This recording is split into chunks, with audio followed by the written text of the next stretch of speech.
ஜெயிச்சிடலாம்னு நினைச்சு தேர்தலை சந்திச்சாரு. என்ன நினைச்சாரு?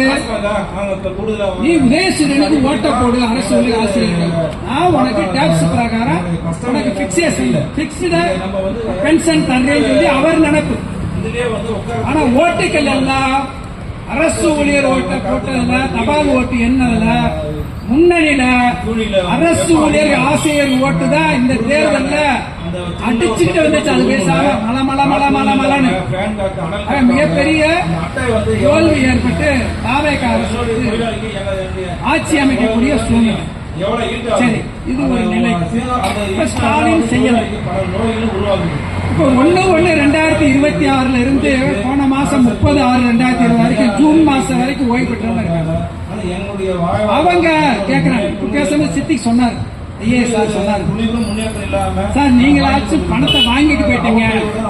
1/4/2003 முதல் 31/12/2025 வரைக்கும் நீங்க வாங்கிட்டு போயிட்டீங்க.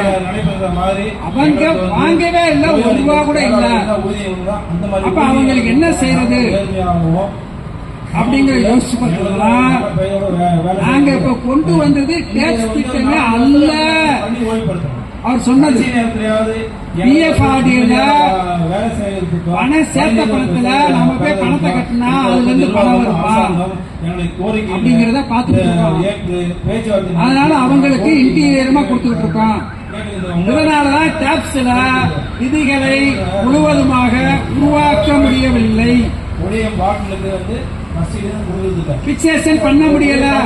அதனாலதான் நாங்க தய வச்சு நிதியை காரணமா காமிச்சு நாங்க இப்ப ஜீவோ நம்பர் 110 வெளியிட்டிருக்கோம். அப்படின்னா நான் ஜீவோ நம்பர் 6 கொண்டு போயிருந்தேன், ஜீவோ நம்பர் 7 கொண்டு போயிருந்தேன். விஜய் படத்தை சிஎம் படத்தை போட்டு கோரிக்கை மனுவும் கொண்டு போயிருந்தேன், கையில கொடுத்த கோரிக்கை மனுவும் கொண்டு போயிருந்தேன். அதுபோக மரிய வில்சன் நிதி அமைச்சருக்கு நான் அடிச்ச அப்ளிகேஷன் அவர் கொடுத்த மனுவே கொண்டு போனேன், சித்திக்கு கொடுத்ததே கொண்டு போனேன். அவர் மேட்ரு முழுசா தெரியும், அதனால எல்லாத்தையும் வாங்கி வச்சுக்கலாம். அவருக்கு தெரியாத விஷயம் இல்லை, ஏன்னா அவரு தான் முடிவு பண்ணணும். இப்ப தெரிஞ்சு வச்சுக்கோங்க, நான் உங்களை தெளிவா சொல்லிடுறேன். இப்ப உட்கார்ந்துருக்க தாவேக அரசு